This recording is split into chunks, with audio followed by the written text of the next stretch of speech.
अब हम बात करनी है लाइटनिंग की। तो लाइटनिंग के बारे में समझने पहले आपको समझना होगा एटम के बारे में, ठीक है।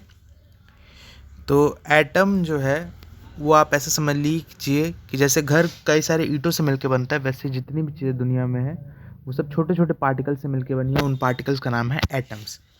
लेकिन जैसे ईटा में बहुत सारी चीज़ें रहती हैं, रेत रहता है और भी चीज़ें रहती हैं, वैसे ही एटम में भी बहुत सारी चीज़ें रहती हैं। तो हम वो समझते हैं। एक एटम जो होता है उसकी एक मिडिल पोर्शन होती है जिसको हम बोलते हैं न्यूक्लियस। और यहीं पे आपके अलग अलग टाइप के चार्ज पार्टिकल रहते हैं, जिसमें से पहला होगा जिसमें पॉजिटिव चार्ज होगा, उनको हम बोलेंगे प्रोटॉन। और दूसरे ऐसे पार्टिकल्स होते हैं जो न्यूट्रल चार्ज होते हैं, जिनमें कोई चार्ज नहीं होता, ये ज़ीरो है, ठीक है। इनको हम बोलते हैं न्यूट्रॉन।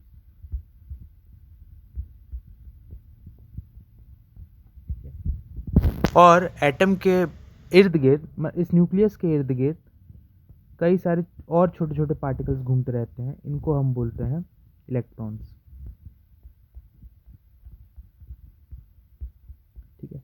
और और ये जो होते हैं वो नेगेटिवली चार्ज होते हैं। तो जैसा कि आपको दिख रहा होगा कि न्यूक्लियस के अंदर प्रोटॉन है जो पॉजिटिवली चार्ज है, और बाहर इलेक्ट्रॉन है जो नेगेटिवली चार्ज है। तो ये एक दूसरे के इफेक्ट को कैंसिल कर देते हैं। कब? जब अगर किसी एटम में बराबर मात्रा में प्रोटॉन और न्यूट्रॉन हो। लेकिन कुछ केसेस में हमारे प्रोटॉन और न्यूट्रॉन की मात्रा जो है बदल सकती है। जब ऐसा होगा तो एक एटम में हो सकता है कि प्रोटॉन ज़्यादा हो और इलेक्ट्रॉन कम हो। तो इस केस में जो हमारा पूरा एटम है उसको हम बोलेंगे पॉजिटिवली चार्ज। क्या बोलेंगे? Positively charge.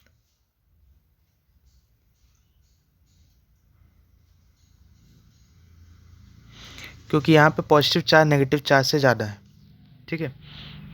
और ऐसा भी हो सकता है कि आपका जो एटम है उसमें प्रोटॉन कम हो, इलेक्ट्रॉन बहुत सारे हो, ठीक है। तो इस टाइप के एटम को हम बोलेंगे नेगेटिवली चार्ज। क्या बोलेंगे?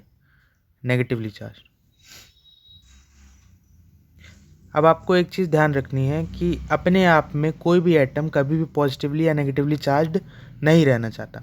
जिस तरह से आप कभी भी अपने आप भूखे या प्यासे नहीं रहना चाहते, लेकिन कभी कभी आपको रहना पड़ता है, उसी तरह से एटम भी कभी पॉजिटिवली या नेगेटिवली चार्ज नहीं रहना चाहता। वो हमेशा न्यूट्रल रहना चाहता है।